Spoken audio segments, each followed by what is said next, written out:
Hey Alex. Huh? What? Check out what I can do. Because I have autopilot. Wait, but you know that it's not real autopilot, right? What do you mean? It says autopilot. Yeah, we need to talk about that. Can you explain? Sure, let's go to the studio. Hey, Alex here. I make practical videos about cars, automotive technology and the future of transportation. Autonomous driving is no longer science fiction, but how autonomous are today's cars really? In this video I will walk you through the official SAE levels of automation from level 0, no automation, all the way to level 5, full self-driving. Along the way I will show real-world examples of cars on each level, explain the sensor tech behind them and clarify why Tesla still isn't really autonomous despite all the marketing. Before we continue, please consider supporting me by subscribing to the channel and sharing your thoughts about the topic in the comments. Also, you can find some other options of support in the description to this video. And we will start not from the levels itself, but rather from people who developed this system. SAE stands for the Society of Automotive Engineers, and it's a global association of more than 128,000 engineers and related technical experts in the aerospace, automotive and commercial vehicle industries. These experts, among other things, prepared a detailed classification of driving automation levels. Let's go through it in details. Level 0. No automation. Level 0 means that you do everything. No automated steering, no braking, no acceleration. The only assistance you get might be a beep if you leave your lane, stability control to keep the car from skidding, or just the regular cruise control system that keeps the speed of the car. Example, my own Ford Kuga 2nd generation restyling with standard cruise control. It maintains speed on the highway, but it doesn't steer or react to traffic in any way. Same goes for older or budget cars. A 2005 Toyota Corolla or a basic Dacia Sandero with no active safety systems, these are all level 0. Sensors needed? Basically none. Maybe a camera for lane warnings or a tire pressure sensor, but nothing that controls the car. Moving on to level 1, driver assistance. Now we are adding some help. At level 1, the car can assist with either speed control, adaptive cruise control for example, or steering, lane keeping assistance, but not both at the same time. Examples: basically any car equipped with adaptive cruise control. You have speed correction based on the distance to the car in front, but the car doesn't steer itself. Level 1 makes highway driving more comfortable, but you are still fully in control of the vehicle. Sensors needed? Usually just one radar for adaptive cruise control or a camera for lane assistance. Hardware is cheap and common now even in simple cars. Next is level 2, partial automation.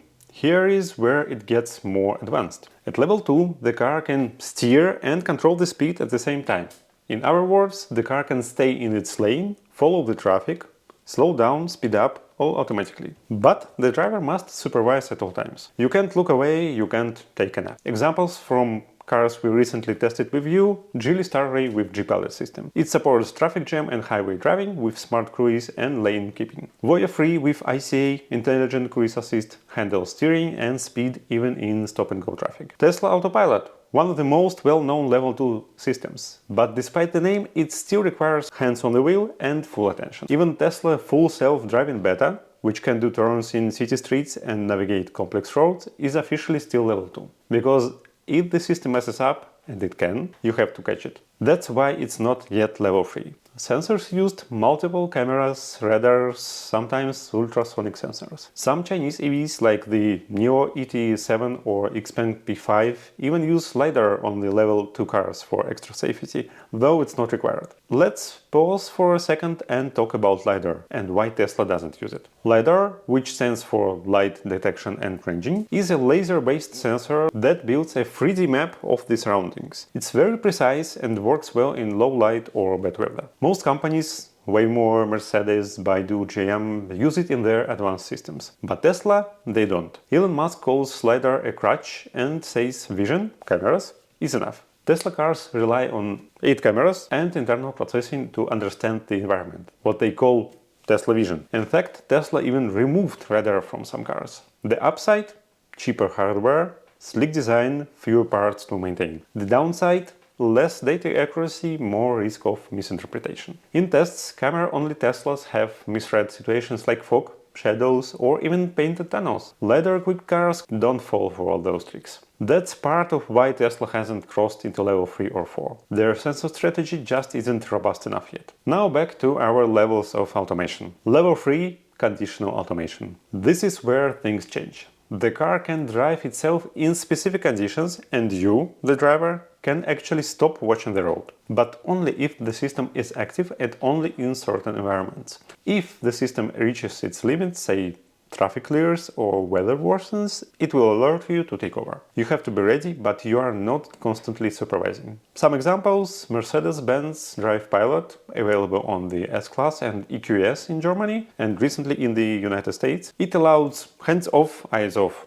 driving, up to 95 km per hour in the highway traffic. The car steers, brakes, watches the road, and will safely stop itself if you don't take over when asked. Honda Legend with Traffic Jam Pilot. First ever level 3 car launched in Japan.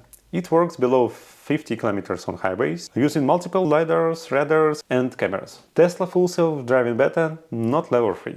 You still have to supervise, even if it can technically do more. Sensors used: LiDAR is mandatory or near mandatory, plus radars, cameras, high precision GPS and redundant backup systems. These cars are expensive, and level 3 is currently mostly found in premium cars. Moving on to level 4, high automation. Now we're talking true self-driving, but only within a limited area. At level 4, the car can drive itself with no human in the vehicle, but only in predefined zones with known maps and predictable environments. If it gets confused, it will safely stop itself, and it doesn't need you to save it. Examples: Waymo robotaxis in Phoenix and San Francisco. Fully driverless cars that you can summon via app on your phone. Cruise by GM, operating in San Francisco and Austin. Baidu Apollo Go, Pony AI and AutoX in China, running real driverless rides in cities like Beijing and Wuhan. Yandex self-driving taxi, now Evride in the United States, works in Moscow and Kazan in Russia, as well as in parts of the United States. All of these cars are level 4. They can operate with no human driver, but only within specific cities or maps. Take them outside their zone and they will stop, or ask for remote help. Sensors required: basically everything. Multiple LiDARs, imaging radars, 360 degrees views, cameras, HD maps, GPS, inertial sensors. Onboard computers that process all of this data in real time. Think of it as a rolling data center. Also includes redundant brakes, steering, power systems, no single point of failure allowed. Level 4 is expensive and complex, but it's already working, just not everywhere yet. Finally, level 5. Full automation. Level 5 is the holy grail. A car that can drive anywhere, anytime, in any condition without a driver or even a steering wheel. You can sleep, work, or send your kids to school, all without touching the controls. You can even remove the controls entirely. Reality check: no car in the world today is level 5. Not Tesla, not Waymo, not anyone. Concepts exist, like Zoox by Amazon, Cruise Origin or Mercedes F015, but they are not deployed yet. Why not? Because level 5 is hard. It needs a system that can handle every edge case: snow, rain, construction, crazy pedestrians, crazy cyclists, stray animals, unpredictable drivers. It's coming, but it may take 5, 10 or 15 years depending on the region, regulation and technology. Let's recap the 6 levels. Level 0, you drive everything.